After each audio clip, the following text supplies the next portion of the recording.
In the sterile laboratories of the Germa Kingdom in the North Blue, an experiment in human engineering was reaching its culmination.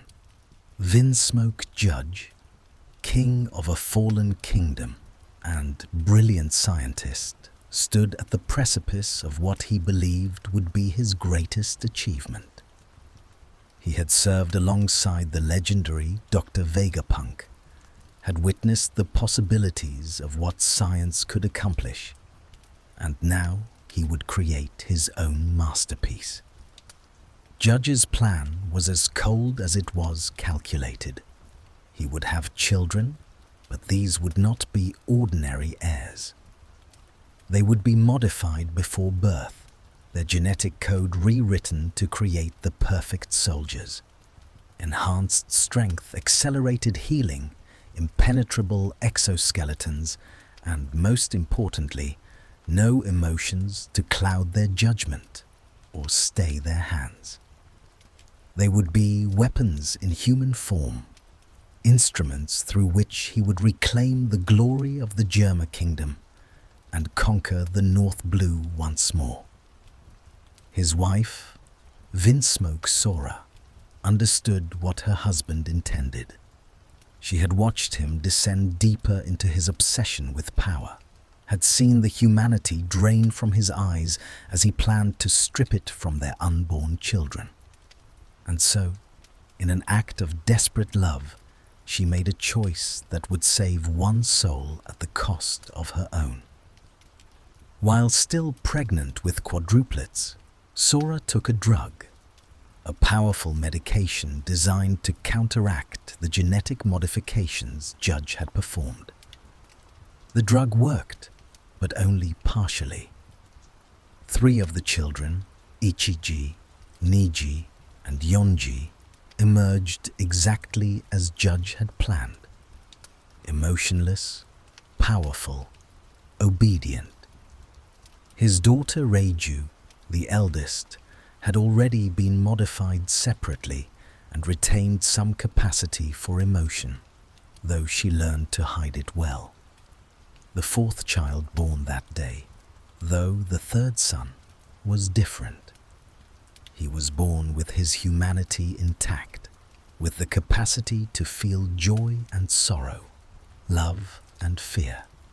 His name was Sanji, and from the moment of his birth, he was marked as a failure in his father's eyes.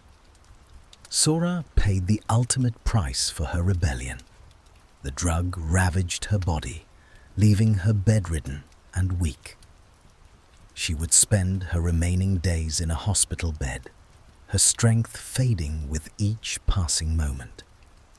But she had succeeded in giving at least one of her children a chance at a real life, at real emotions, at the possibility of choosing their own path.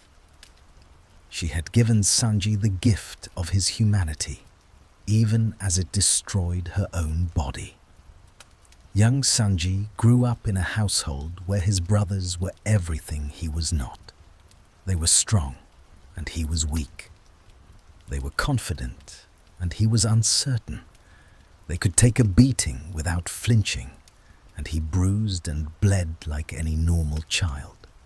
But the greatest difference, the one that truly set him apart, was that he could feel. He could cry. He could be hurt, not just physically, but emotionally.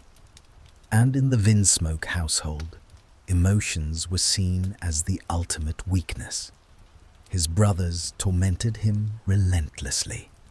They would corner him in hallways, beat him mercilessly, mock his tears and his weakness. They threw him to the ground, kicked him while he was down, and laughed as he cried for them to stop. Ichiji, with his cold red gaze, Niji with his cruel blue sneer, Yonji with his mindless green violence. They saw him not as a brother, but as a defect, a mistake, something to be despised and destroyed. Judge was no better. He looked at Sanji with eyes full of disgust and disappointment. This weak, emotional boy was supposed to be a warrior prince, a conqueror, a weapon. Instead, he was soft. He cried when hurt. He showed compassion to those beneath him. And worst of all, he had developed a passion for something that Judge considered utterly beneath the dignity of a Vinsmoke. Sanji loved to cook. Even as a small child, Sanji found solace in the kitchen.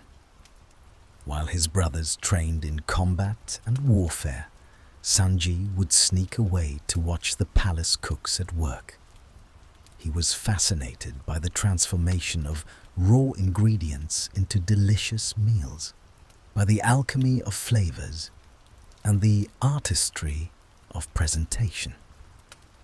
He would practice in secret, reading cookbooks, experimenting with whatever ingredients he could find. For him, cooking wasn't just about sustenance. It was about bringing joy to others, about creating something beautiful in a household filled with coldness and cruelty. His mother understood. During her brief visits to see her children, when her failing health permitted, she would encourage Sanji's culinary interests. She would eat the simple dishes he prepared for her with genuine appreciation, praising his efforts and telling him to never give up on his dreams. These moments were precious to young Sanji, islands of warmth in an ocean of hostility. But they were also heartbreaking as he watched the woman who had sacrificed everything for him slowly waste away. When Sora finally passed, whatever small protection Sanji had enjoyed vanished with her. Judge's disgust turned to active cruelty. He couldn't stand the sight of his failed son, this emotional, cooking-obsessed boy who bore the Vinsmoke name but embodied none of the Vinsmoke values. And so Judge made a decision. If Sanji could not be the warrior he was meant to be, then he would be erased from the family entirely. The dungeon cell was small, dark, and cold. A young boy, no more than 8 years old, sat alone in the shadows, his face hidden behind an iron mask that marked him as unwanted, as a shame to be concealed. For 6 months, Sanji would know this cell as his entire world. 6 months where the only light came from the small window high above, where the only sounds were the distant echoes of his brother's training, growing stronger while he withered alone in the darkness. Judge's command had been simple and final. Sanji was to be locked away, hidden from the world, his existence denied. To the outside world, to anyone who might ask, the Vinsmoke family had 3 sons, not 4. Sanji was a mistake, an aberration, and mistakes were to be hidden away where they couldn't embarrass the family. The iron mask ensured that even if anyone did see him, they wouldn't recognize the weak, tear-stained face beneath as belonging to royalty. But even in this darkest of times, even locked away from the world, Sanji's spirit refused to break completely. He had one companion in his solitude, one escape from the suffocating reality of his imprisonment: cookbooks. Someone had provided him with cookbooks to pass the time, though whether this was an act of pity, a bureaucratic oversight, or perhaps Reiju's quiet intervention, we may never know for certain. What matters is that these books became his lifeline. Sanji devoured these books with a hunger that had nothing to do with physical need.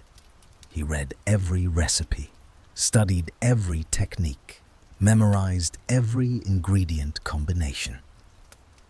In the darkness of his cell, he would close his eyes and imagine himself in a grand kitchen, creating masterpiece after masterpiece.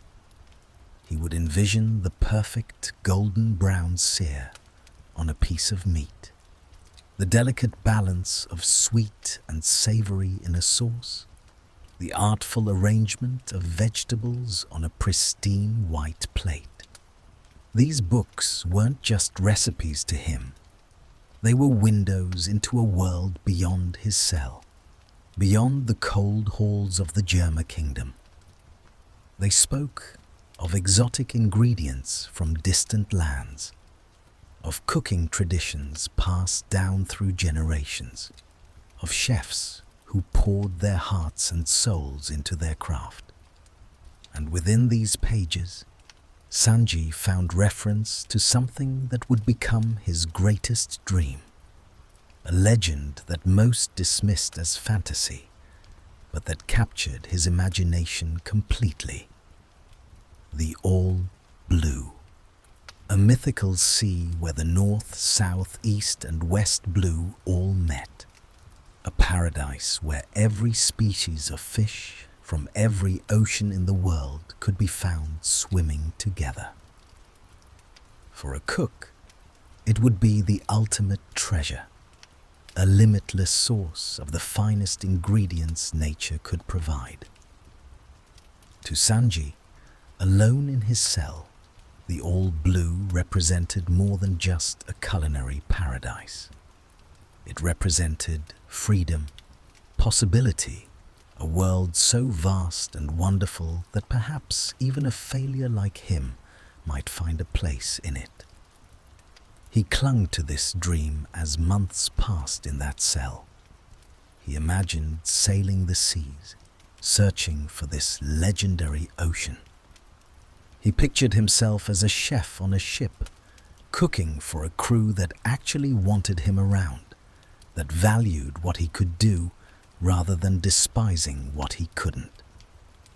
These fantasies kept him sane when the isolation threatened to crush his spirit entirely.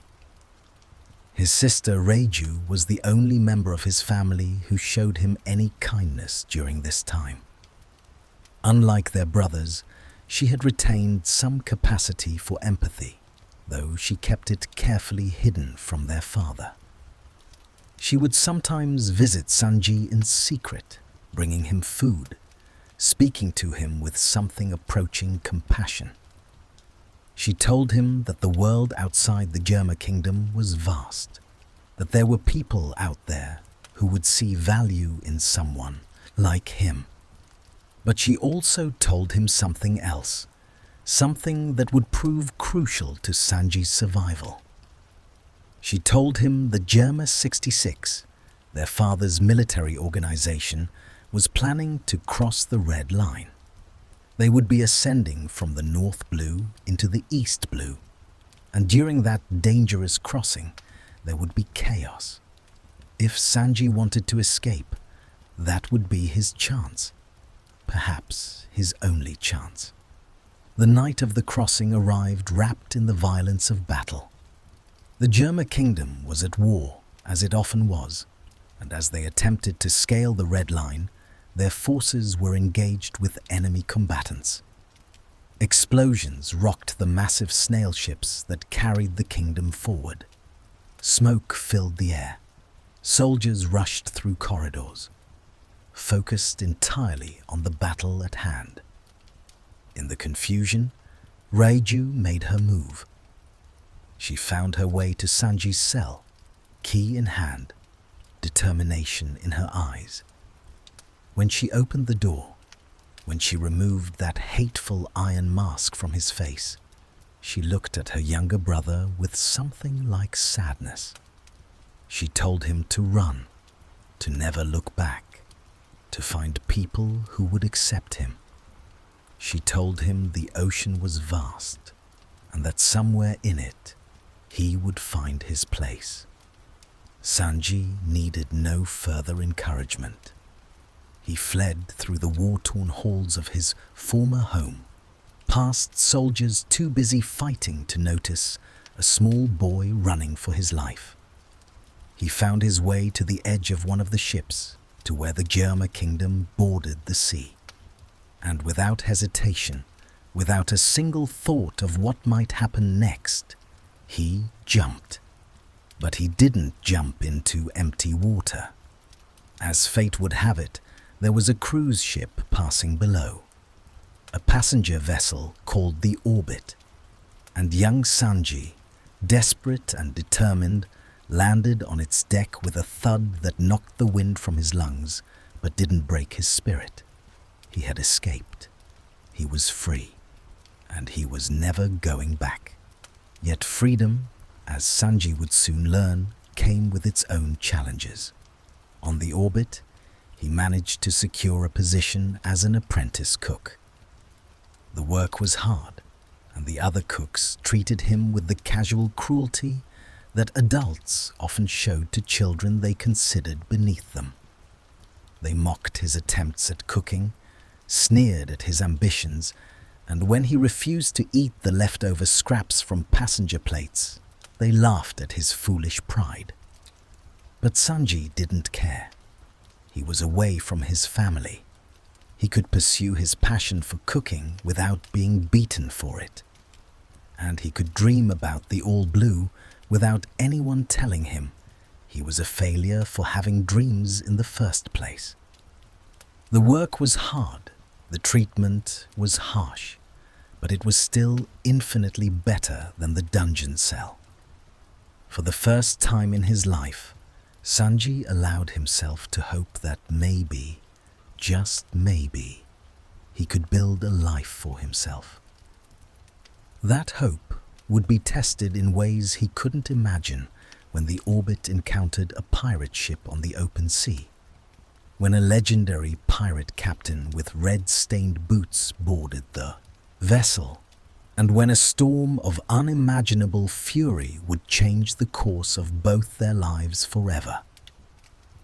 The attack came without warning, as pirate attacks often did. One moment, the Orbit was sailing peacefully across the sea.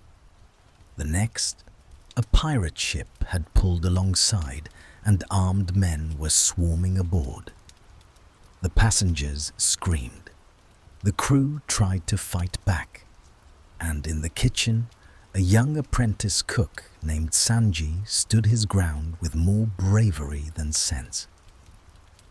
The pirate captain who entered the kitchen was an imposing figure, tall, broad-shouldered, with a weathered face that spoke of years spent battling the sea and anyone foolish enough to challenge him.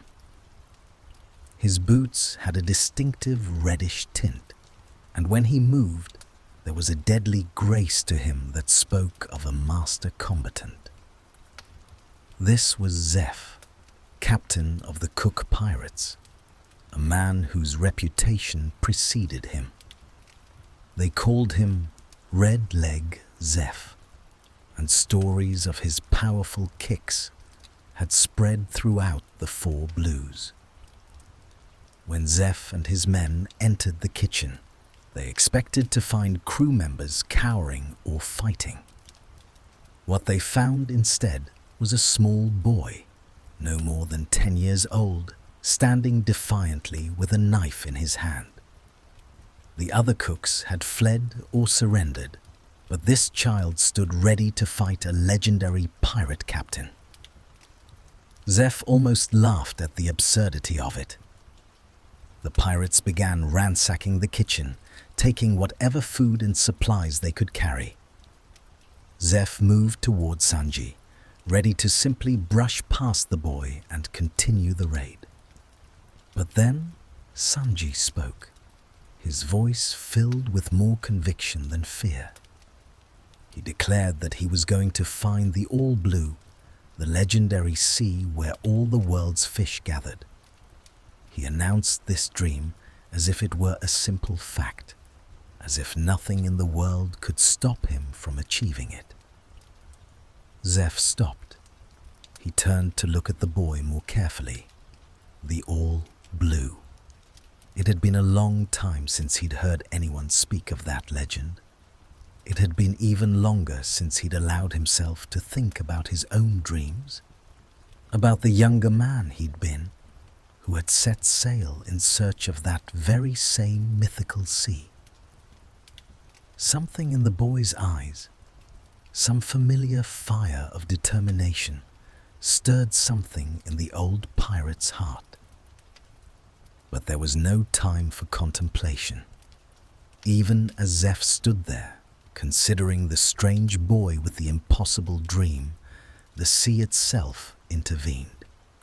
A storm, massive and violent beyond anything the crew had experienced, swept down upon both ships with terrifying speed. Waves the size of buildings crashed against the vessels.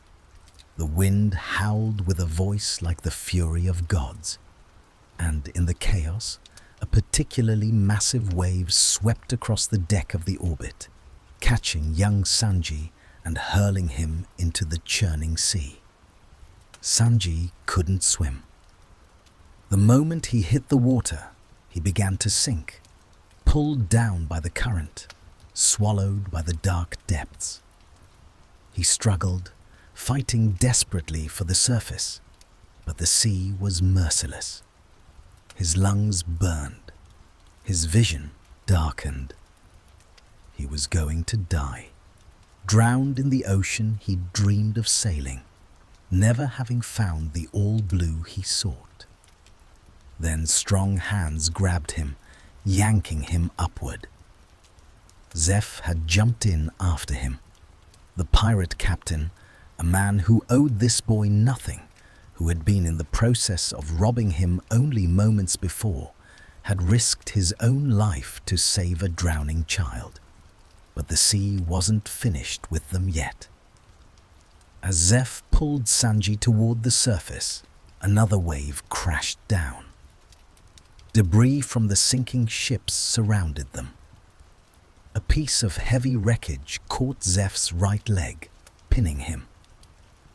In that moment, Zeff made a choice. He could try to free himself and risk both of them drowning. Or he could do something desperate, something that would haunt him for the rest of his life, but would give them a chance at survival. Using a piece of the ship's broken chain, Zeff amputated his own leg. The pain must have been beyond description, but he didn't hesitate. He freed himself, grabbed Sanji, and swam for the surface. They found salvation in the form of a small, barren rock jutting from the ocean. It was barely large enough for two people to stand on, with no vegetation, no fresh water, and no shelter from the elements. But it was above water, and that made it the difference between life and death. Zeff pulled himself and the unconscious boy onto this rock. What happened to Zeff's leg in that moment differs between tellings, but what remains constant is the sacrifice. Zeff lost his right leg that day, whether to save Sanji from drowning or in the aftermath on the rock itself. Either way, there they would remain, waiting for rescue that might never come. When Sanji woke, he found the pirate captain had divided what little food they'd managed to save into 2 bags. Zeff kept the larger bag for himself and gave Sanji the smaller one, then sent the boy to the opposite end of the rock to watch for passing ships.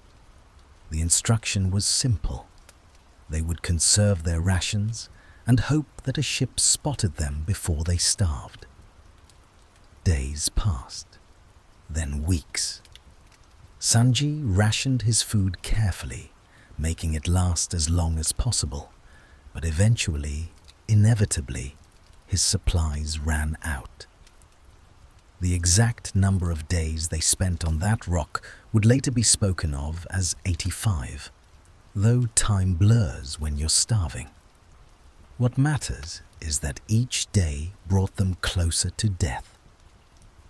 Across the rock, Zeff sat with his much larger bag still intact. Sanji looked at it with growing resentment and, finally, desperation. The old pirate clearly had enough food to last him much longer. Why should both of them die when one could survive? The thought was ugly, selfish, but Sanji was a child slowly starving to death, and hunger does terrible things to the mind.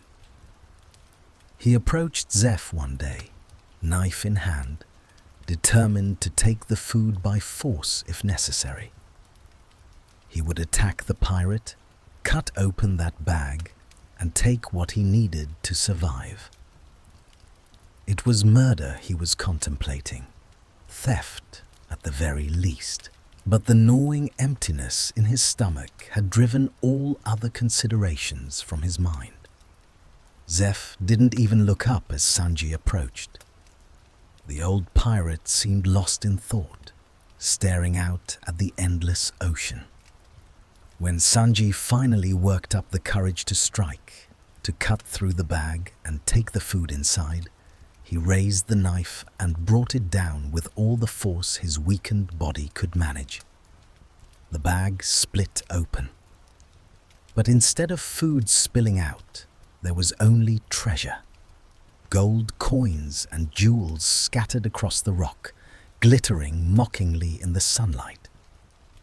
Sanji stared at the treasure in confusion, then looked up at Zeff with dawning horror.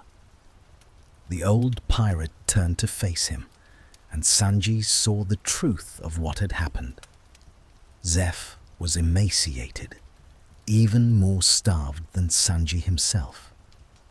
But it wasn't just starvation that had ravaged him. Where his right leg should have been, there was only a bandaged stump.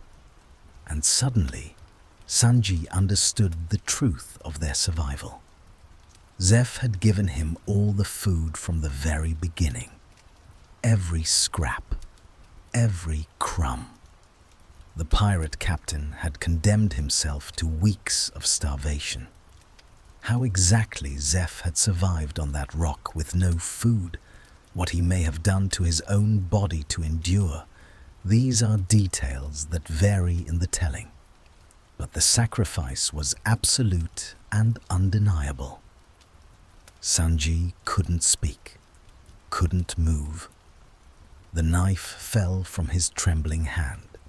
Zeff had given him all the food from the very beginning, every scrap, every crumb. The pirate captain had condemned himself to weeks of starvation, had consumed his own leg to stay alive, all so that a boy he barely knew could have a chance at survival. Finally, Sanji found his voice. He demanded to know why. Why would this pirate do such a thing? Why would he sacrifice so much for a stranger, for a child who meant nothing to him? Zeff's answer was simple, delivered in a voice weakened by hunger, but still carrying the weight of absolute conviction. They shared the same dream. Zeff had spent his own youth searching for the All Blue. He'd sailed every sea, faced countless dangers, all in pursuit of that legendary ocean. He'd never found it. His own dream had died slowly, worn away by the years and the harsh realities of a pirate's life. But when he'd heard a 10-year-old boy announce that same dream with such certainty, such pure determination, something in him had awakened. If Zeff couldn't find the All Blue himself, then maybe this boy could. Maybe Sanji could accomplish what Zeff had failed to achieve. And for that possibility, for the chance that the dream wouldn't die completely, Zeff was willing to give everything. His leg, his food, his life if necessary, because dreams, true dreams, were worth any price. Sanji broke down completely. He wept, tears streaming down his thin face as the weight of Zeff's sacrifice crashed over him. This man had saved him, had given him everything, had believed in his dream when his own family had called him a worthless failure.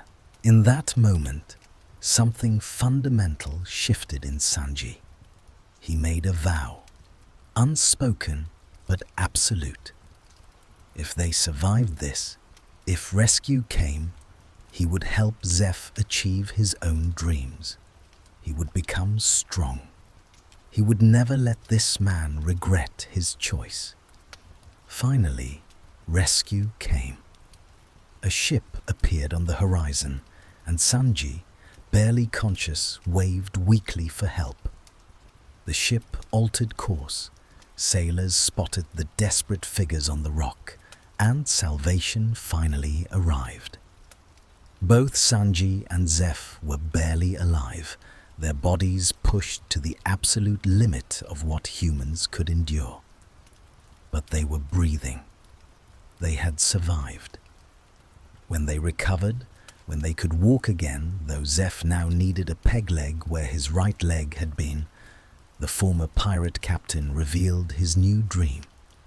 He would open a restaurant, a floating restaurant on the sea, where anyone who was hungry could find food, where pirates and marines alike could sit down for a meal, where no one would ever have to starve the way he and Sanji had starved on that rock. He would call it the Baratie, and he wanted Sanji to be his head chef. The Baratie wasn't just a restaurant. It was a ship shaped like a fish, floating on the East Blue, a place where the impossible seemed to happen every day. Here, pirates sat peacefully eating alongside merchant sailors. Marines in uniform would dine at tables next to wanted criminals. And if a fight broke out, which it often did because this was still the Grand Line, and violence was as common as the tide, the staff would handle it with kicks and cooking skills in equal measure. Young Sanji grew into his teenage years here, learning not just cooking, but life itself from Zeff and the other chefs. The old pirate-turned-restaurateur was a strict teacher, demanding perfection in every dish that left his kitchen. He would berate Sanji for oversalting a sauce, kick him across the kitchen for burning a steak, and never, ever offer a direct compliment. But beneath the harsh treatment was genuine affection, and Sanji knew it. This was what a father should be. Demanding but caring, strict but supportive. The other chefs at the Baratie became Sanji's family in a way the Vinsmokes never had been. There was Patty, the large and loud chef who seemed to solve every problem with volume and violence. There was Kane, quiet but competent, always reliable in the kitchen.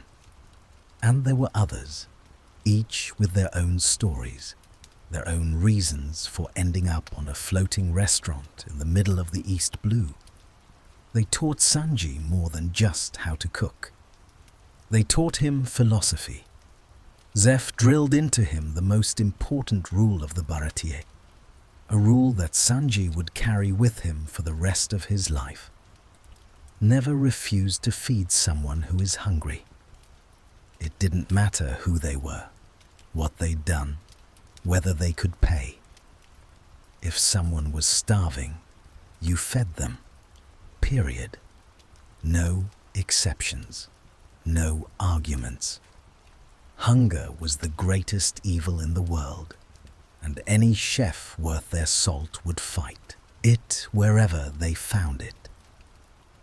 This philosophy was born from Zeff's own experience on that rock, from those 85 days of starvation that had nearly killed him and Sanji both.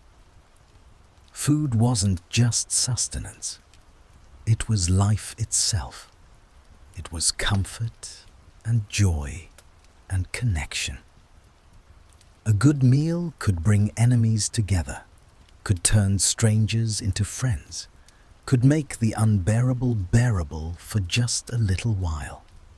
And to deny food to someone in need was the worst sin a cook could commit. Sanji took this lesson to heart with an intensity that sometimes worried even Zeff. When Don Krieg, the infamous pirate captain, arrived at the Baratie half dead from starvation, Sanji didn't hesitate. Despite knowing who Krieg was, despite the warnings from the other chefs, despite the obvious danger, Sanji prepared a meal and fed him. He couldn't do otherwise. Not after what he'd experienced, not after what Zeff had taught him. But the Baratie years weren't just about cooking philosophy. They were also about developing a fighting style that would make Sanji legendary. Zeff had been called Redleg for a reason. His kicks had been powerful enough to leave red marks on anyone foolish enough to face him.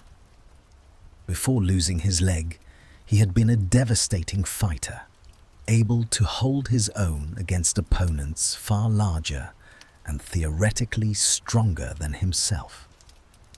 Now, working in a restaurant where fights broke out regularly, where pirates with grudges and marines with attitudes would try to cause trouble, Sanji needed to defend himself. But there was a problem: his hands. As a cook, his hands were sacred. They were the tools of his craft, the instruments through which he created the culinary masterpieces that kept the Baratie in business. He couldn't risk injuring them in a fight. A broken finger could ruin his ability to properly julienne vegetables. Fractured knuckles would make it impossible to hold a knife with the precision his craft demanded. So Sanji made a decision, one that would define his combat style for the rest of his life. He would never punch anyone. He would never use his hands as weapons. If he needed to fight, and in a place like the Baratie, he often did, he would use his feet, only his feet. His hands would remain pure, untainted by violence, reserved solely for the creation of food. This decision led him to study under Zeff, learning the techniques that had made the old pirate famous. Zeff taught him how to channel all his strength into his legs, how to kick with enough force to break bones and bend steel. He showed him how to use handstands and flips to generate momentum, how to chain kicks together into devastating combinations, how to target weak points with surgical precision. The style they developed together became known as Black Leg Style, named after Sanji's own black pants and the dark bruises his kicks left on opponents. It was a beautiful fighting style, combining elements of martial arts with an almost dance-like fluidity. Sanji would flip through the air, land on his hands, spin with his legs extended to strike multiple opponents at once. He learned to kick with such speed that his leg would blur, to strike with such power that he could dent metal, to fight with such grace that it looked almost like a performance. But underneath the flashy techniques was deadly efficiency. Zeff taught him to end fights quickly, to target the neck, the knee, the solar plexus. He taught him that in a real fight, hesitation could be fatal. and mercy was a luxury you extended only after you'd already won. The kitchens of the Baratie became Sanji's training ground, where he would practice kicks while cooking, where his body learned to move with precision whether he was chopping vegetables or facing down pirates. And always, he practiced a particular principle that Zeff had instilled in him alongside the fighting techniques. Never, under any circumstances, kick a woman. This rule went beyond mere chivalry. It was about respect, about recognizing that strength didn't give you the right to harm those who might be weaker. Sanji had grown up being beaten and abused by those stronger than him. He'd experienced firsthand what it felt like to be helpless against superior force. He would never become that kind of person. He would never use his strength to hurt women, no matter the circumstance, even if it cost him his life. The years passed, and Sanji grew into a young man. He became the Baratie's sous chef, his skills in the kitchen rivaling even Zeff's. Customers would come from across the East Blue specifically to taste his cooking.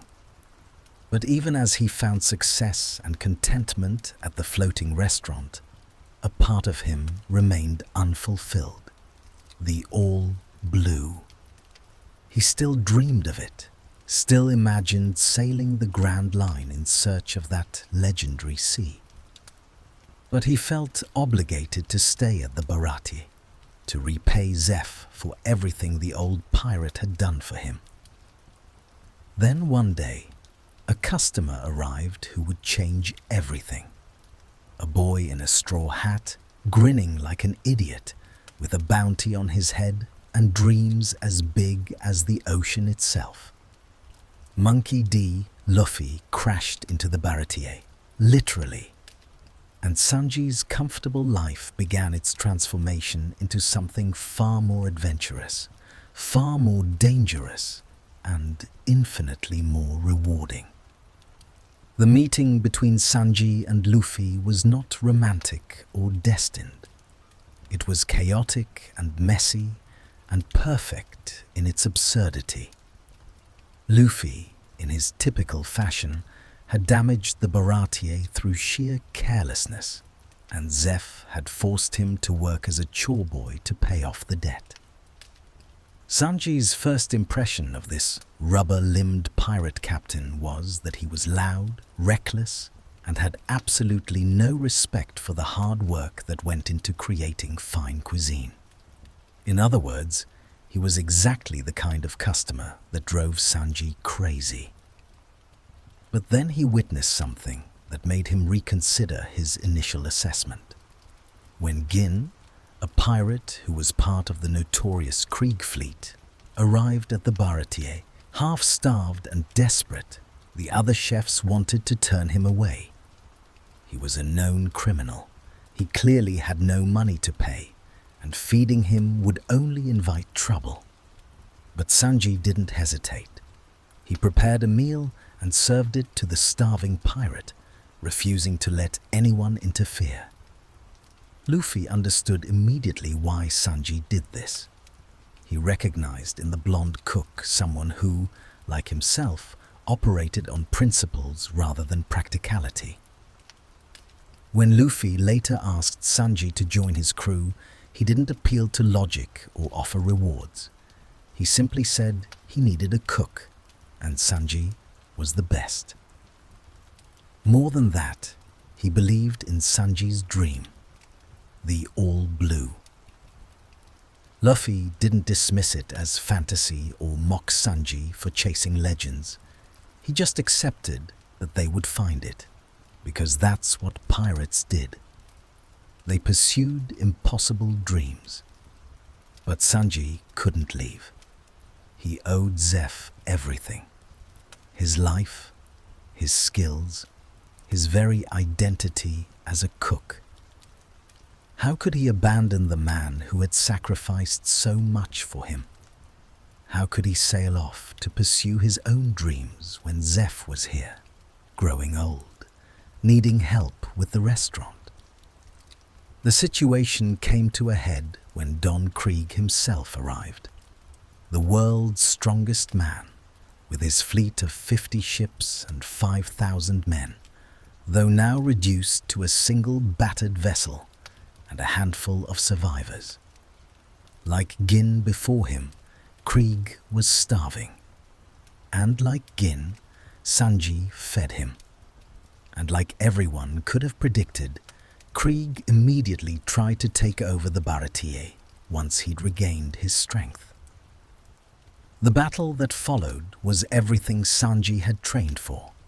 Krieg's forces, even depleted, were formidable. They had weapons, numbers, and ruthless efficiency. But the Baratie's staff, led by Zeff and Sanji, met them with kicks and determination. Sanji found himself facing off against Gin, the pirate he'd fed earlier, and discovered that sometimes doing the right thing didn't guarantee a peaceful resolution. But it was Luffy who truly shone in that battle. He took on Don Krieg himself, fighting with a courage and stubbornness that left Sanji in awe. This boy, this rubber-limbed idiot with the straw hat, stood against overwhelming odds without a shred of fear. He fought not for money or glory, but because Krieg threatened his friends. Because the pirate captain represented everything Luffy stood against, using force to take what you wanted, crushing those weaker than yourself, living without honor or dreams. Watching Luffy fight, Sanji saw something he'd been missing from his own life: purpose, direction, the possibility of something greater than just cooking in one place forever. He saw that you could honor your debts without letting them become chains. That sometimes the best way to repay someone who sacrificed for you was to go out and accomplish the dreams they'd helped you develop. After the battle, as Sanji prepared to leave, Zeff handled the farewell in typical fashion. He berated Sanji, called him an idiot, criticized his cooking one last time. But then, just as Sanji was walking away, Zeff's voice cut through the noise of the restaurant. He told Sanji to take care of himself. 4 simple words, but spoken by a man who never expressed emotions directly. They carried the weight of years of unspoken affection. Sanji broke down.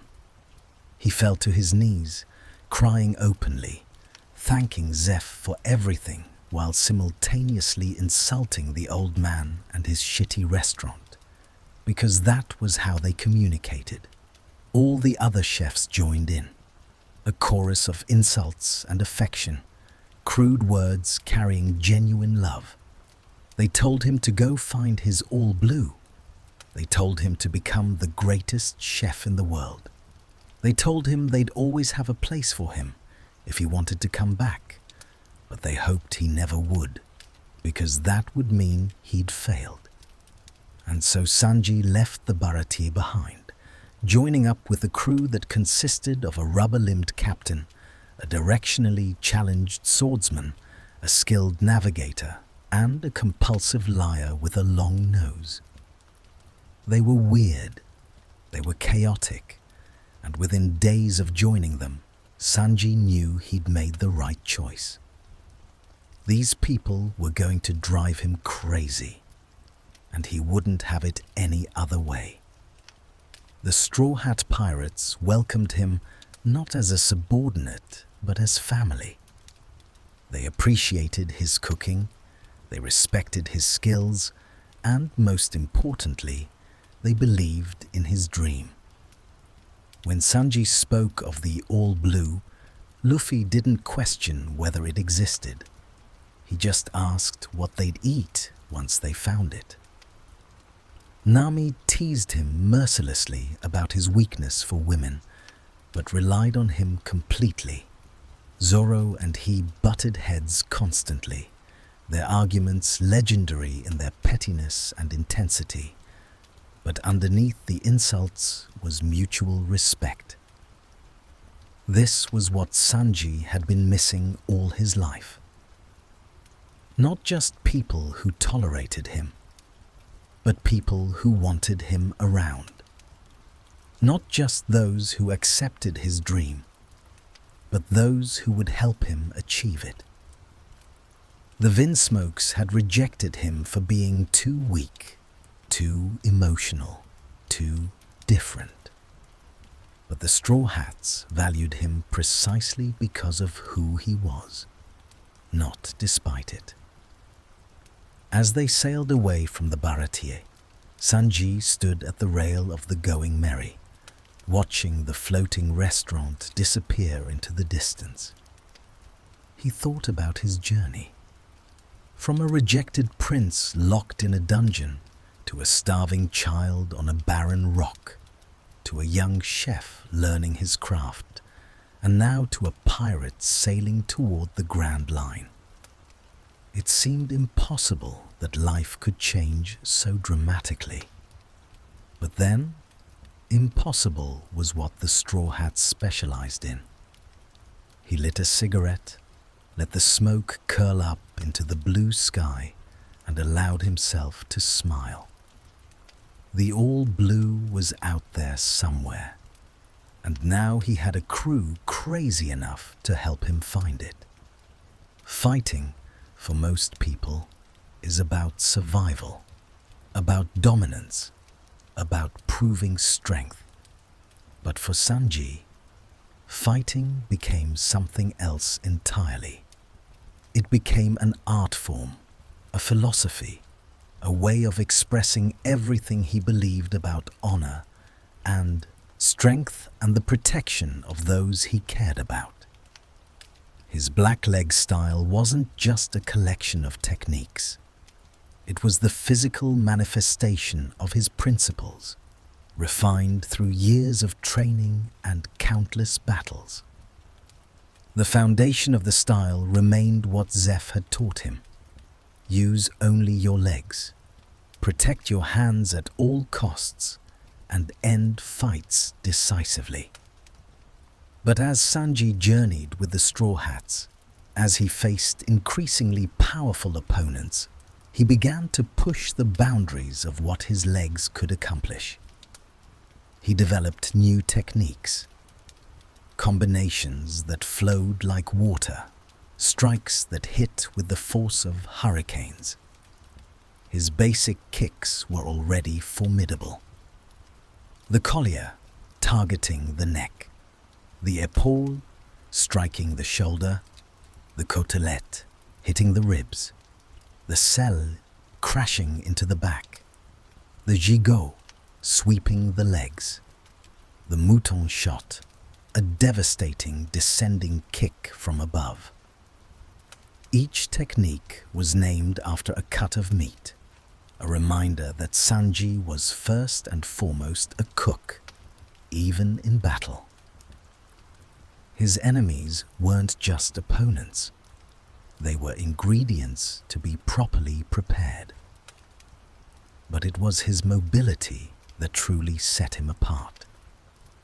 Sanji had learned to use handstands, flips, and spins to generate momentum and change direction mid-attack. He could launch himself into the air, invert his body, and rain kicks down on opponents from impossible angles. He could spin on one hand while his legs became a whirlwind of attacks, hitting multiple enemies simultaneously. His party table kick course could clear an entire room of foes, each one receiving a precisely measured kick to the face, as Sanji spun like a top on someone's head. The acrobatic nature of his style wasn't just for show. it served multiple practical purposes. By constantly moving, by never planting his feet firmly on the ground, Sanji made himself a difficult target. By attacking from unexpected angles, he bypassed defenses that would stop conventional kicks. And by chaining techniques together with seamless fluidity, he overwhelmed opponents before they could mount an effective counterattack. As the Straw Hats ventured into the Grand Line, Sanji encountered enemies who tested the limits of his abilities. He fought fishmen who were 10 times stronger in water. He battled world government agents with superhuman abilities. He faced off against giants and monsters and everything in between. And with each fight, he grew stronger, his techniques more refined, his understanding of combat deeper. One of his most crucial developments came from the time skip, those 2 years when the crew separated to train.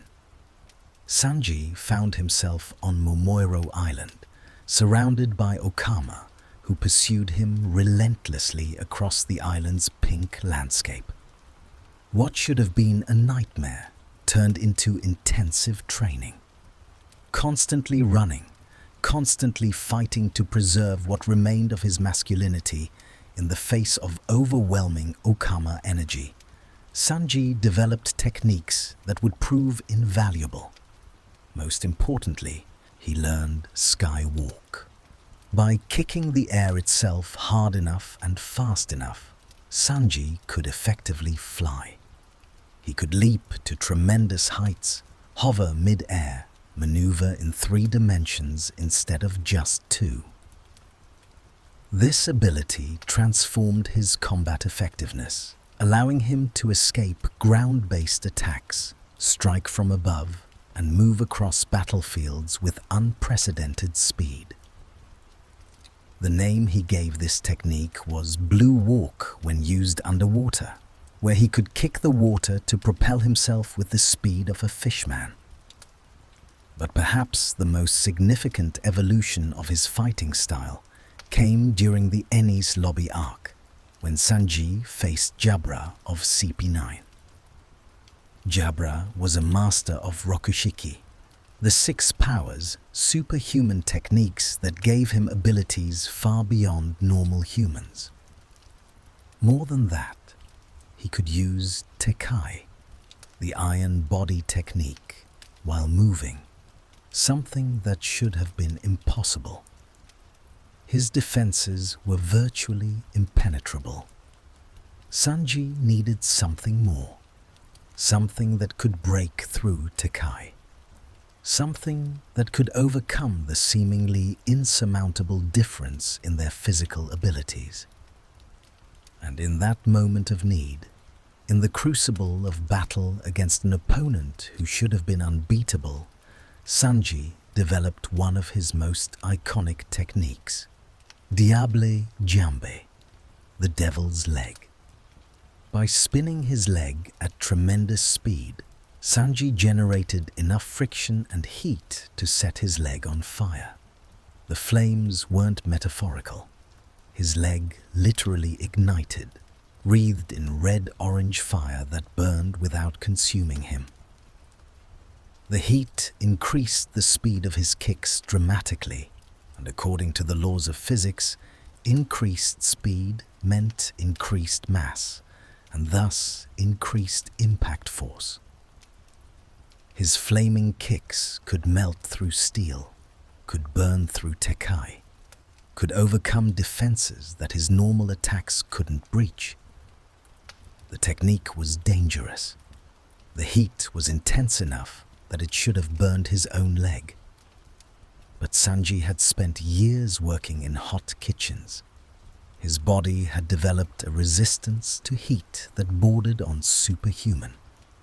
And now that resistance allowed him to weaponize fire itself. His kicks became meteors, leaving trails of flame in the air, burning his opponents even as they sent them flying. Jabra fell before this new technique, his vaunted defenses useless against the searing heat of Diable Jambe. And Sanji walked away from that battle, having added a new dimension to his fighting style. He was no longer just a kick-based fighter. He was a user of fire, a devil-legged demon whose attacks could burn as well as break. The implications of Diable Jambe went beyond just increased damage. The flames made his attacks spectacular, terrifying to behold. They added psychological warfare to his physical assault. Opponents who saw his leg ignite often hesitated, gave him openings he wouldn't have had otherwise. And the versatility of the technique allowed him to develop numerous variations. Flambage, shot for mid-range attacks. Bien cuit grill, shot for precise strikes. Poêle à frire, to rain down fiery kicks from above. Over time, Sanji mastered the technique to the point where he no longer needed to spin his leg to activate it. He could ignite his leg at will, could switch between normal kicks and Diable Jambe instantly, could even activate it on both legs simultaneously for his most devastating attacks. The fire that had once required effort to generate became as natural to him as breathing. But even this wasn't the peak of his power. That would come later, in Wano country, when circumstances would force Sanji to confront the heritage he'd spent his entire life running from. When the genetic modifications he'd thought he'd escaped would finally awaken within him. When he would develop a technique that burned even hotter than Diable Jambe, with flames that shifted from red-orange to blue-white, with heat that could melt through anything. That transformation, though, that final evolution of his fighting style, would require Sanji to first confront the family he'd fled, to face the past he'd tried to forget, and to accept that sometimes strength comes from the darkest places, as long as you decide how that strength will be used. The first half of the Grand Line, what sailors called paradise, though it was anything but paradisiacal, tested the Straw Hats in ways they'd never experienced in the East Blue. Every island brought new challenges, new enemies, new adventures that pushed them to their limits and beyond. And through it all, Sanji grew not just as a fighter, but as a person, his bonds with the crew deepening with each shared hardship. There was Alabasta, where they battled Baroque works, and Sanji infiltrated their operations, pretending to be Mr. 3 over a Den Mushi, and buying crucial time for the crew. There was Skypiea, where they discovered islands in the sky, and Sanji's cooking skills proved as valuable as his fighting ability. There was Water 7 and Eni's Lobby, where Sanji played a crucial role in rescuing Robin and where he developed Diable Jambe in his battle against Jabra. Through all these adventures, Sanji established himself as one of the monster trio, the three strongest fighters in the crew alongside Luffy and Zoro. The dynamic between the three of them was fascinating. Luffy was pure instinct and determination, fighting with his heart and rubber powers. Zoro was discipline and resolve, carving through opponents with his three-sword style. And Sanji was grace and precision, dancing through battles with his black leg techniques. His rivalry with Zoro was legendary. They argued about everything: who was stronger, who had better hair, who was more useful to the crew, who had killed more enemies in any given battle. They competed constantly, their banter ranging from genuinely insulting to almost affectionate. But underneath the constant bickering was mutual respect and trust. When it truly mattered, when the situation was dire, Sanji and Zoro worked together with a synchronicity that suggested they understood each other better than either would ever admit. Sanji's role as the crew's cook became increasingly important as they journeyed deeper into paradise. Food wasn't just sustenance for the Straw Hats. It was comfort after tough battles. It was celebration after victories. It was the thing that brought them together each day, the shared experience that reinforced their bonds. Sanji put his heart into every meal, adjusting dishes to each crew member's preferences, ensuring everyone was well fed and happy. His treatment of Nami and Robin, though, was something else entirely. Sanji's weakness for beautiful women was legendary and somewhat embarrassing. He would swoon at a kind word from Nami. He would leap to Robin's defense at the slightest provocation. His nose would bleed profusely when they showed him any attention. This behavior was comical, often ridiculous, and occasionally problematic when enemies used his chivalry against him. But there was something pure about it too, something that revealed the kindness at Sanji's core. He treated women with reverence, not because he expected anything in return, but because he genuinely believed they deserved respect and protection. He'd grown up being abused by those stronger than him, and he'd sworn never to become that kind of person. His refusal to harm women, even in battle, even when they were trying to kill him, was absolute. He would rather die than break that principle. This conviction nearly cost him his life more than once. When Khalifa of CP9 attacked him, Sanji couldn't bring himself to fight back seriously. He took her attacks without defending properly, choosing injury over compromising his beliefs. It was Nami who eventually defeated Khalifa, saving Sanji from himself. The crew understood and accepted this quirk of his. They worked around it, covering his weaknesses when female enemies appeared, never criticizing him for the principle even when it put them at tactical disadvantage. The journey through paradise also gave Sanji opportunities to demonstrate his intelligence and strategic thinking. He wasn't just a fighter and a cook. He was clever, capable of infiltration and deception when necessary. He could think on his feet, adapt to changing situations, and come up with solutions that didn't involve just kicking things really hard, though that was admittedly his preferred approach.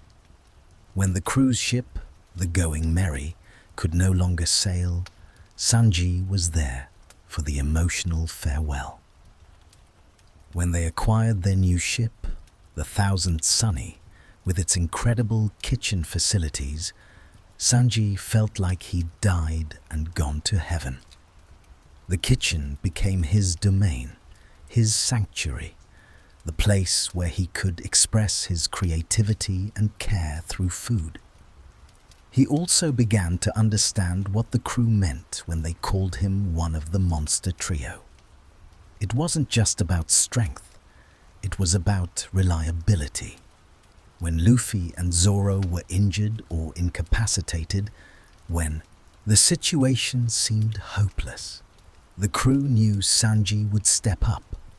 He was the third pillar, the one who could be counted on to handle threats that would overwhelm any of the others besides the captain and the first mate. This status came with expectations and pressure. Sanji felt it keenly. especially during battles where he was matched against the third strongest enemy. He knew what his role was: to defeat his opponent decisively, so that Luffy and Zoro could focus on their own battles without worrying about him. He took pride in this responsibility, pushing himself harder, training constantly, always seeking to be worthy of the trust his crewmates placed in him. But paradise, for all its challenges, was just a warm-up.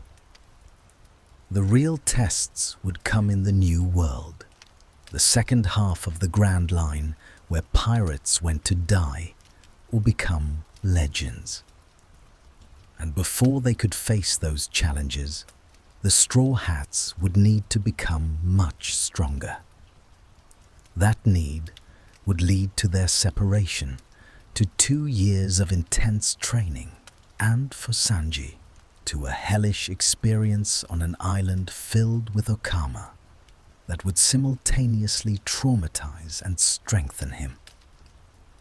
When the crew finally reunited after those 2 years, Sanji returned with new techniques, greater strength, and an even deeper commitment to his dream of finding the All Blue. But he also returned with something else, a growing sense that his past, no matter how far he'd run from it, was catching up to him.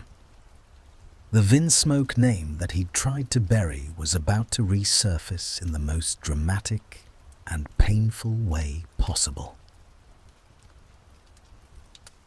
Whole Cake Island, confronting the past. The letter arrived while the crew was on Zoo, the moving island atop an ancient elephant.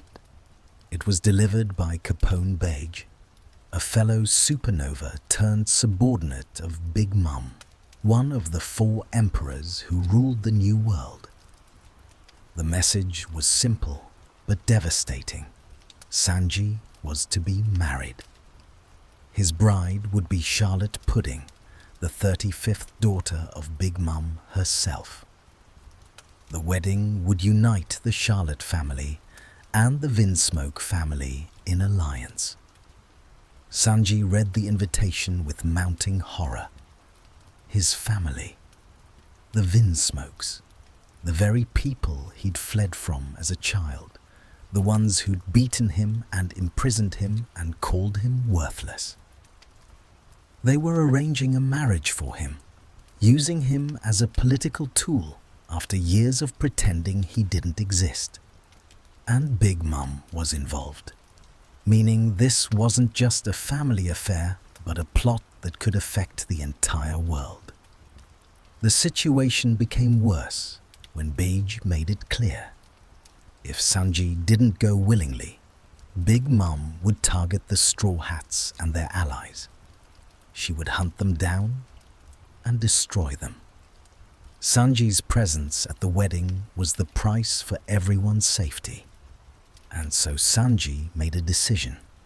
He would go. He would face his family. He would protect his crew the only way he could, by removing himself from the equation. He left a note for Nami, promising he would return. But even as he wrote those words, Sanji wasn't sure he believed them. He was walking into the territory of an emperor, into a wedding arranged by people who hated him, into a situation where death seemed more likely than escape. But he went anyway, because that's what you did for Nakama. You sacrificed yourself if it meant keeping them safe. The journey to Whole Cake Island was surreal. Totoland, Big Mom's territory, was a nation of islands made from candy and sweets. Chocolate buildings, candy cane forests, rivers of juice. It was like a child's fantasy made real, which made it all the more disturbing when Sanji learned the truth. Big Mom ate people. Specifically, She ate people who failed to make their monthly soul payments. Paradise with a very literal price. Then Sanji met his fiancée, Charlotte Pudding. She appeared before him like an angel, sweet and kind and seemingly genuine in her desire for the marriage to work. She was beautiful, charming, and claimed to have met Sanji before, to have shared conversations about cooking and confections. For someone who'd resigned himself to a loveless political marriage, finding that his bride was not only willing but seemingly perfect was overwhelming. Sanji fell for her instantly, completely. He saw in Pudding a chance at happiness even in this nightmare scenario. Maybe the marriage wouldn't be so bad. Maybe he could have a life with this woman. Maybe everything would work out. He should have known better. Nothing in his life had ever been that simple. Luffy, being Luffy, refused to accept Sanji's sacrifice. The captain formed a small team, the Sanji Retrieval Team, and invaded Totoland with the express purpose of bringing their cook home. When Sanji learned they'd come for him, when he realized Luffy was challenging an emperor just to get him back, he felt a mix of emotions: gratitude, terror, and anger that they'd put themselves in such danger. The reunion with Luffy went poorly. Sanji, desperate to make his captain leave for his own safety, staged a confrontation.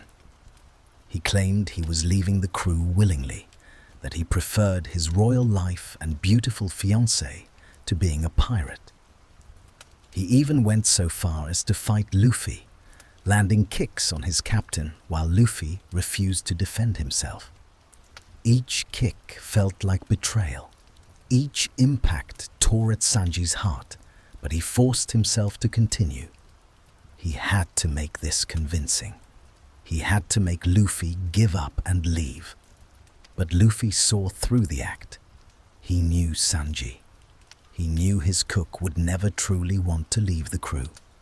And so Luffy just stood there, taking the beating, waiting for Sanji to finish his performance. When Sanji finally stopped, when he'd run out of steam and stood there, breathing hard with tears in his eyes, Luffy looked up at him with absolute conviction. He wasn't leaving without Sanji. He would sit here and wait, no matter how long it took, no matter the danger. He wasn't eating anything unless Sanji cooked it, because Sanji was his cook, and pirates didn't leave their nakama behind. That declaration broke something inside Sanji, shattered the carefully constructed walls he'd built around his emotions. But he still couldn't go back, not yet, because the truth of his situation was even worse than Luffy knew. Sanji then discovered the real plot.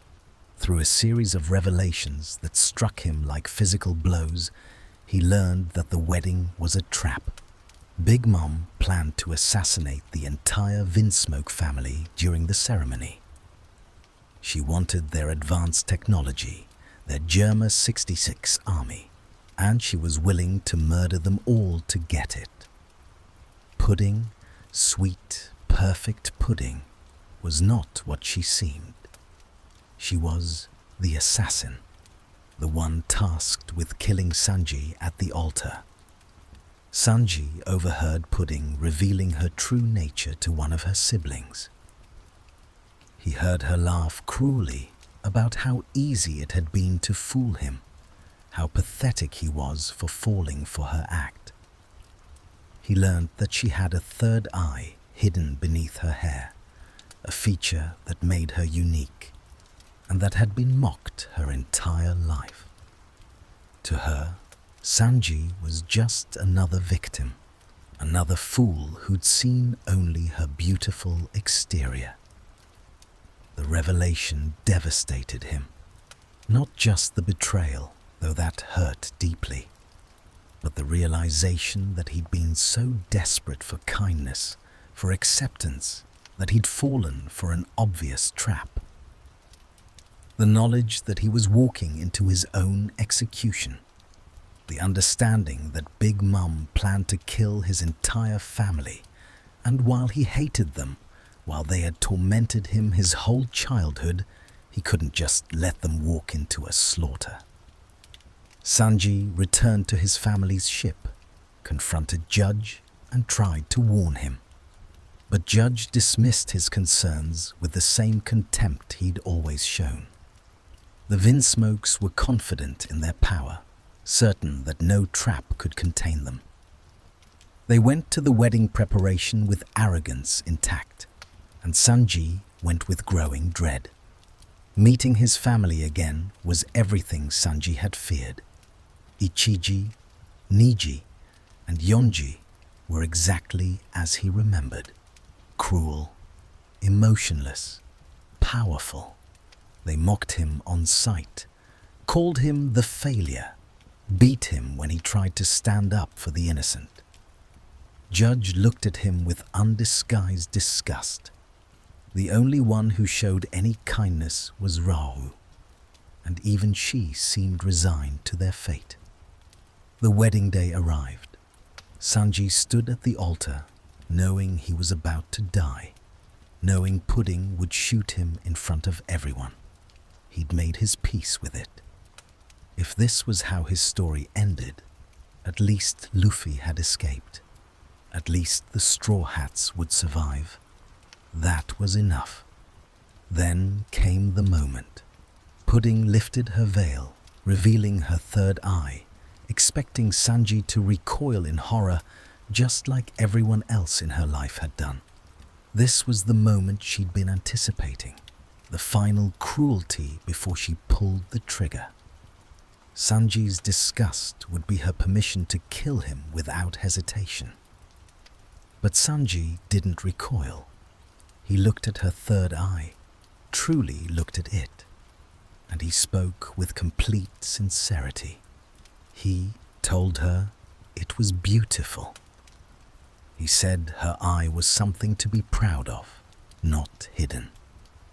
He saw her for what she truly was beneath the masks and manipulation, and he still found her beautiful. Pudding broke. The gun fell from her trembling hand. She collapsed, crying, unable to complete her assassination. For the first time in her life, someone had called her beautiful while seeing all of her, including the part she'd been told was monstrous, and that someone was the man she was supposed to kill. Chaos erupted. Luffy crashed the wedding. The plan to assassinate the Vinsmokes was exposed. Big Mom's rage shook the entire chateau. And in the middle of all of this, Sanji had to make choices about who he was and what mattered most. His family was under attack, but they were also monsters who'd tortured him. Pudding had betrayed him, but she'd also been hurt by his kindness. The Straw Hats were there, but they'd put themselves in danger for him. In the end, Sanji chose what he'd always chosen: to protect those who couldn't protect themselves, to fight for his nakama, and to never let anyone starve. He worked with Pudding, who'd switched sides after his words broke through her defenses, to create a new wedding cake that would satisfy Big Mom's hunger and end her rampage. He fought alongside his father and brothers, despite everything, because leaving them to die was something he simply couldn't do. And when it was all over, when they'd escaped with their lives barely intact, Sanji made one thing absolutely clear to Judge. He was not, and would never be, a Vinsmoke. He was Sanji, the cook of the Straw Hat Pirates. His name His identity, his family were of his own choosing. The blood in his veins didn't define him. His choices did. Pudding, in a final bittersweet moment, kissed Sanji goodbye and then used her memo fruit powers to erase his memory of the kiss itself. She couldn't bear for him to remember her as both the person who'd tried to kill him and the person who'd fallen in love with him. It was too complicated, too painful. Better for him to move forward without that burden. He would remember their time together, but not this final, intimate moment. Sanji left Whole Cake Island changed. He'd confronted his past and survived it. He'd learned that family was what you made it, not what you were born into. And he'd discovered that even the darkest parts of his heritage, the genetic modifications he'd thought he'd escaped, were beginning to manifest. That discovery would become crucial in the next great battle, when the Straw Hats challenged two emperors in Wano country, and Sanji faced an enemy who would push him beyond every limit he'd ever known. Wano country was different from any place the Straw Hats had encountered. A nation of samurai isolated from the rest of the world, ruled by the tyrannical Kaido and his beast pirates. The plan was ambitious: ally with the samurai resistance, gather forces and overthrow an emperor. It was the kind of impossible task that the Straw Hats specialized in, and Sanji threw himself into it with his usual dedication. But something was wrong. Something was changing in his body, and Sanji could feel it, even if he didn't want to acknowledge it. It had started back at Whole Cake Island when his family had given him a raid suit, a piece of Germa 66 technology that enhanced the wearer's abilities. Sanji had used it reluctantly, hating that he needed his family's technology, but unable to deny its effectiveness in protecting his friends. Each time he used the raid suit, he felt different afterward. Stronger, faster, more durable. His body was changing in ways that terrified him, because he knew what those changes meant. The genetic modifications that Judge had performed before Sanji's birth, the ones his mother had sacrificed herself to suppress, they were activating. The raid suit had somehow triggered what Sora had fought so hard to prevent. The realization filled Sanji with existential dread. He'd spent his entire life defining himself in opposition to his family. He wasn't an emotionless weapon. He wasn't a modified superhuman. He was Sanji, the cook who felt too much, who cared too deeply, whose humanity was his greatest strength even when his family called it weakness. But now his body was betraying him, turning him into the very thing he'd escaped. The changes became undeniable during the raid on Onigashima. Sanji's body suddenly hardened, developing an exoskeleton that made him nearly impervious to damage. His healing factor accelerated dramatically. His strength increased exponentially. And most disturbing of all, he caught himself losing empathy, his emotions dulling in moments of stress. He was becoming like his brothers, and the thought terrified him more than any enemy could. It got worse when Sanji found himself in a situation where his enhanced body moved faster than his mind could fully control it. In the chaos of battle, he worried he might have struck a woman, though the circumstances remain unclear. What matters is the horror of that possibility. The thought that his modifications might override the principles he'd held sacred his entire adult life nearly broke him. He called Zoro via Den Den Mushi, asking his rival to kill him if he'd truly become a monster. It was the first time Sanji had ever asked anyone for help, the first time he'd admitted he couldn't handle something on his own. The desperation in his voice was palpable. He would rather die than become the kind of person who could harm women, who could lose his empathy, who could turn into a Vinsmoke in truth. But Robin found him first. She held him as he broke down, as he explained his fears about losing himself. And she told him something that would become crucial. Changing on the outside didn't mean changing on the inside. His body might be different, but his heart, his choices, his principles, those were still his own.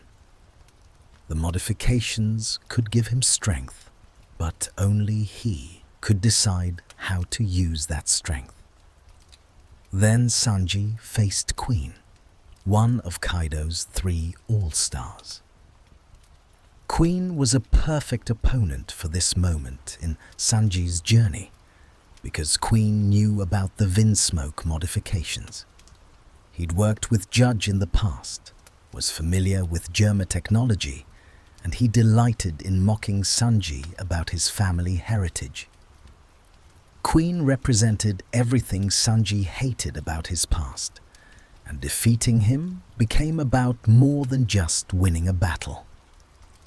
The fight was brutal. Queen revealed modifications of his own, copying techniques from each of Sanji's brothers. He could shoot beams like Ichiji, use electric attacks like Niji, create crushing pressure like Yonji. He even had invisibility capabilities similar to Sanji's raid suit, and his ancient Zoan devil fruit gave him the size and durability of a Brachiosaurus. He was a walking arsenal, a cyborg monstrosity who represented the perfection of science without soul. Sanji struggled initially. Queen's attacks were devastating, his defenses seemingly impenetrable. But as the battle continued, Sanji made a crucial realization. His genetic modifications weren't a curse. They were just power, neutral in themselves. What mattered was how he used that power, what principles guided his actions. He could accept the strength his body now possessed while remaining true to the person he'd chosen to be. He destroyed the raid suit, rejecting his family's technology even as he accepted the modifications it had activated. He didn't need their tools. He would face the world as himself.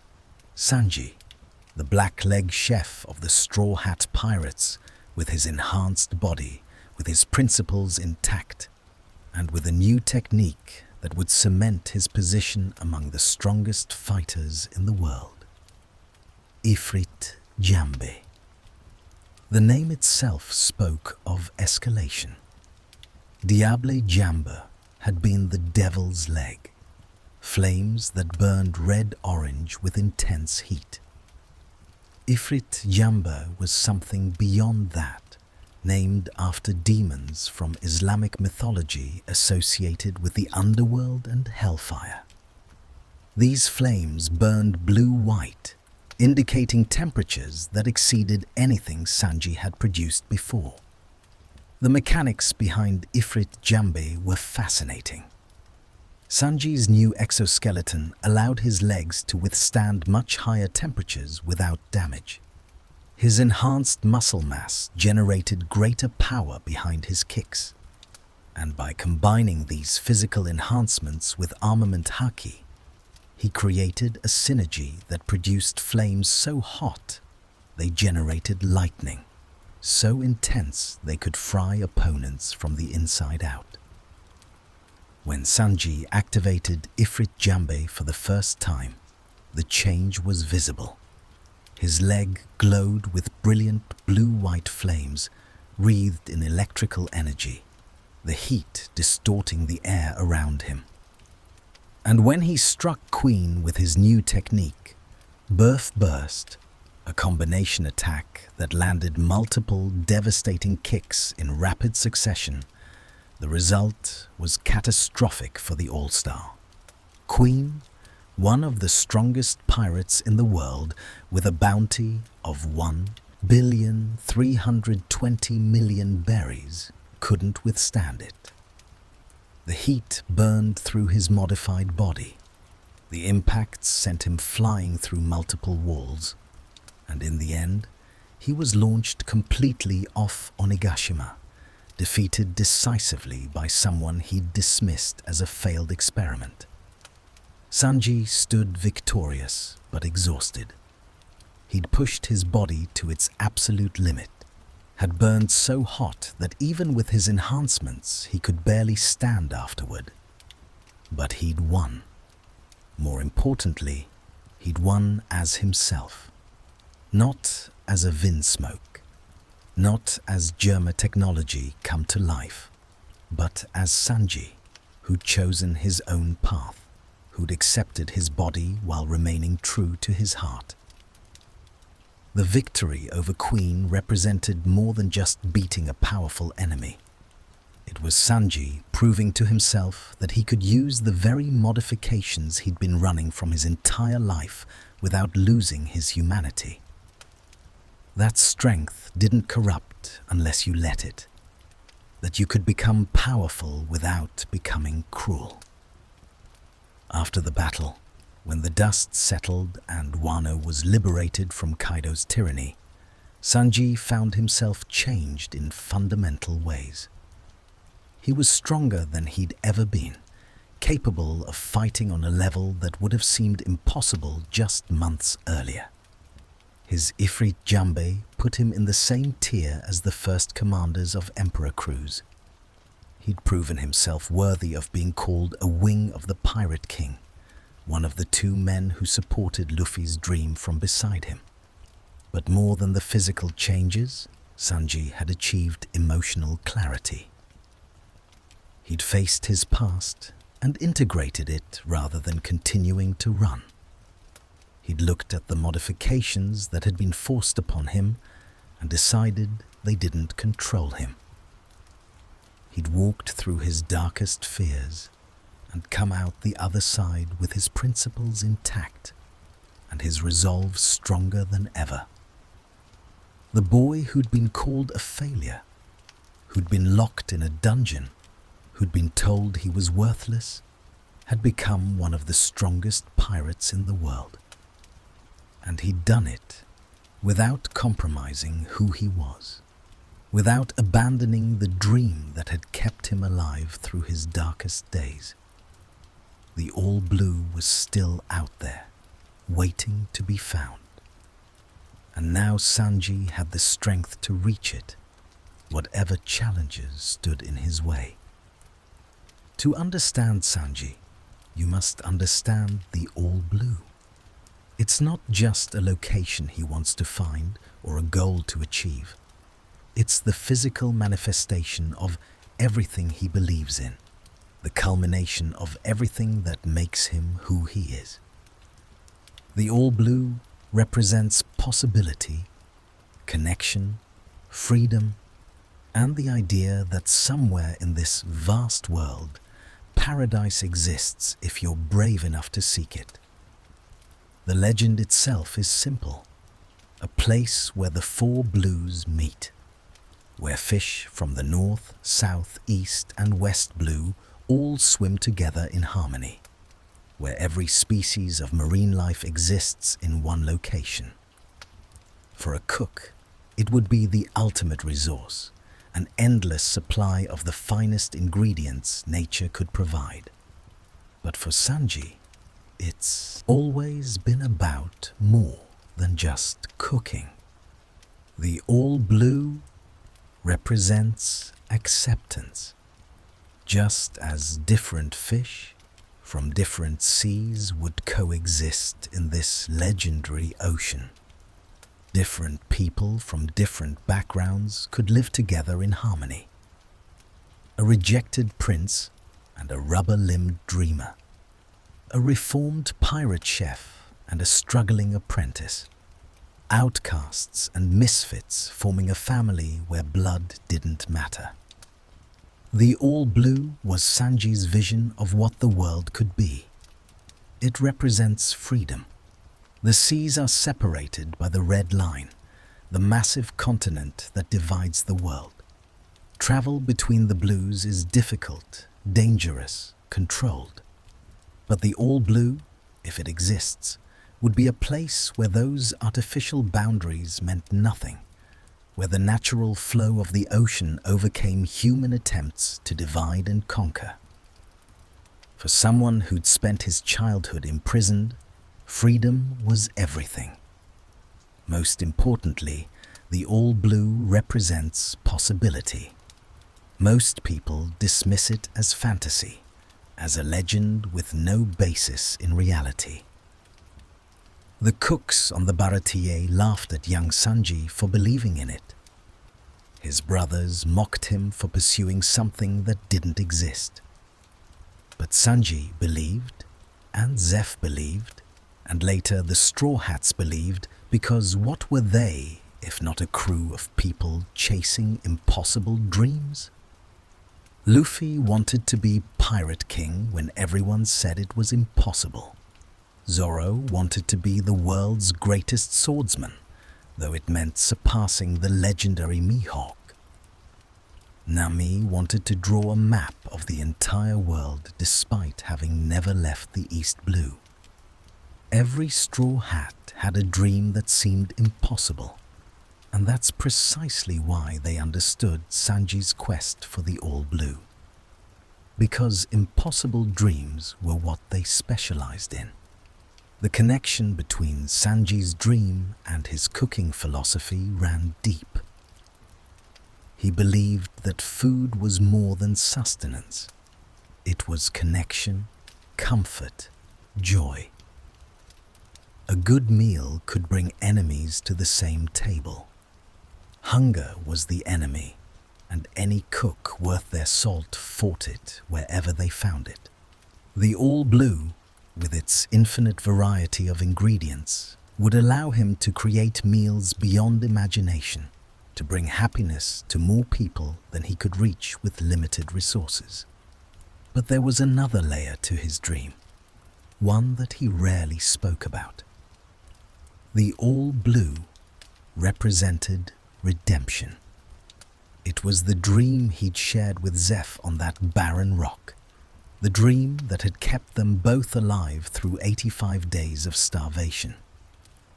Finding the All Blue would mean justifying Zeff's sacrifice, proving that the old pirate's faith in him hadn't been misplaced.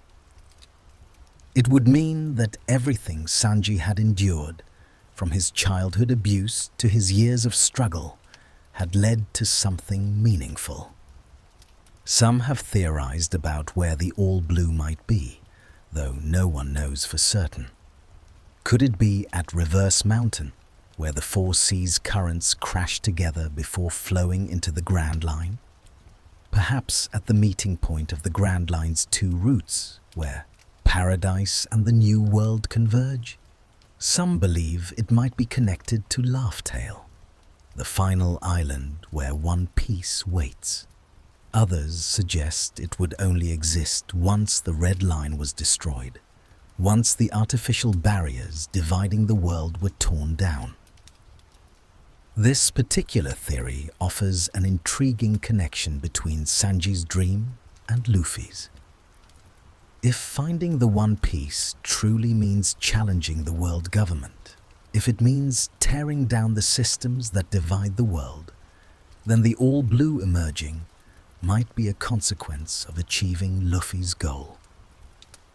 Two different dreams, working toward the same conclusion: a world without barriers, where freedom reigns and everyone can pursue their own vision of paradise.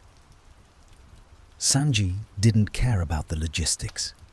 He didn't need to know exactly where the All Blue was or how he'd find it. He just knew it had to exist, because dreams of impossible things were what made life worth living. Because somewhere in the vast ocean, in this world of endless possibilities and crazy adventures, there had to be a place where all the fish swam together. And when he finds it, if destiny allows him to stand at the shore of that legendary sea and look out at water teeming with life from every corner of the world, one imagines he would cry. He'd cry for the boy in the dungeon reading cookbooks by lamplight. He'd cry for the 10-year-old on a barren rock, starving but still dreaming. He'd cry for Zeff, who'd given up his leg so that the dream could continue. He'd cry for his mother, who'd sacrificed herself so he could be human enough to pursue dreams in the first place. But mostly, he'd cry from joy, because he'd done it, because the impossible had become possible, because in the end, the failure, the mistake, the worthless child who wasn't supposed to exist had found paradise itself. The All Blue wasn't just a sea full of fish. It was proof that rejection didn't define you, that abuse didn't destroy you, that you could overcome any origin if you refused to give up.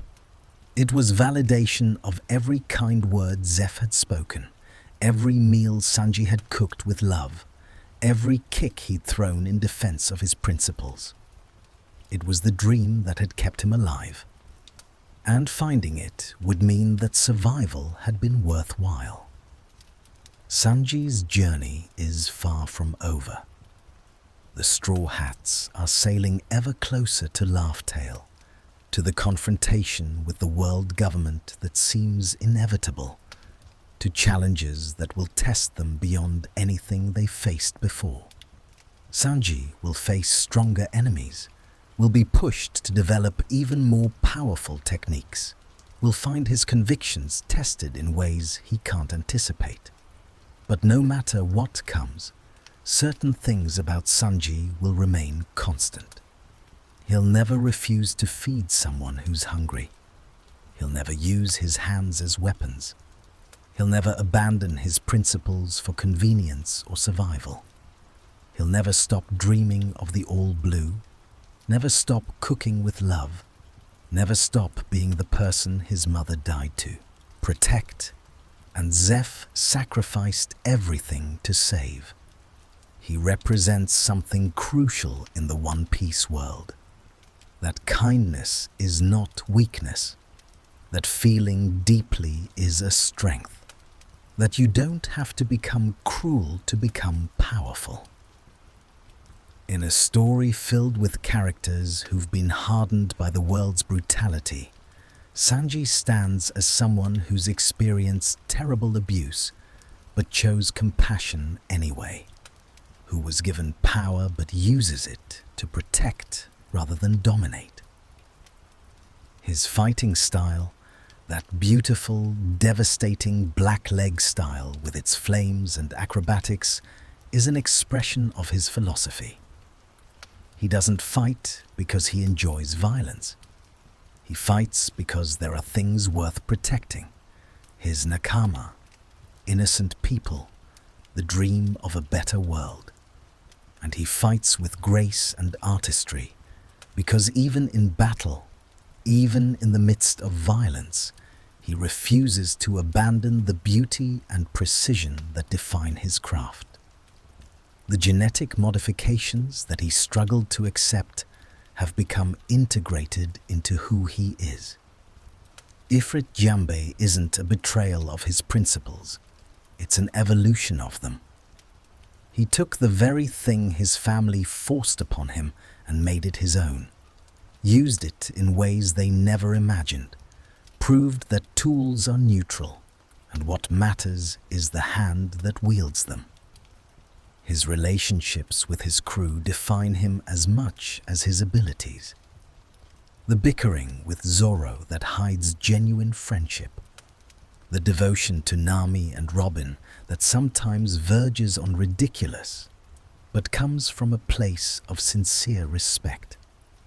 The loyalty to Luffy that would see him sacrifice everything without hesitation. The care he shows to every crew member through the meals he prepares, ensuring everyone is fed and happy. Sanji is complex, a gentleman and a pervert, a chef and a warrior, someone marked by tragedy but defined by hope. He's the boy who was supposed to be emotionless but feels everything too deeply. The failure who became one of the strongest. The cook whose kicks can break steel and whose creations can make the most jaded person smile. As we drift towards sleep, carried by the gentle current of his story, consider what Sanji represents. He's proof that your beginning doesn't determine your ending. That family is what you choose, not what you're born into. That dreams dismissed as fantasy by others can become your reality if you refuse to stop believing. That you can emerge from darkness without becoming dark yourself. Somewhere out there, in the vast ocean of the Grand Line, the all-blue awaits, whether as myth or reality. Sanji will continue searching. Not because finding impossible things is easy, but because people like him, people who've stared into the abyss and chosen hope anyway, are the ones who make impossible things real. And if he does find it, when he stands at the shore of that legendary sea with his crew beside him, it won't just be the culmination of his dream. It'll be proof that dreams matter, that kindness wins, that the best victory is one achieved without losing yourself in the process. Rest easy, knowing that somewhere in the world of One Piece, a cook stands in a kitchen, cigarette between his lips, preparing food with love for people who've become his family. Know that he'll face whatever challenges come with grace and determination, that his flames will burn hotter as the journey demands, that his principles will remain unshaken no matter the cost. This is Sanji's story, from rejected prince to blackleg legend, from starving child to cooking master, from the darkest despair to the brightest hope. It's a story of resilience and compassion, of terrible abuse overcome through chosen family, of dreams that refuse to die no matter how much the world tries to kill them. Sleep well and dream of legendary seas where all fish swim in harmony, of kicks that burn like stars, of meals prepared with infinite care, of crews that become family, and of cooks who fight with their feet because their hands are reserved for creating happiness. If you've enjoyed this journey through Sanji's lore, please consider liking this video and subscribing to the channel. Share your favorite Sanji moments in the comments below. What aspect of his character resonates most with you? What moment in his journey made you cry or cheer or both? Let's celebrate this incredible character together. Until next time, keep chasing your impossible dreams, keep feeding those who are hungry, and never, ever let anyone tell you that kindness is weakness. Good night.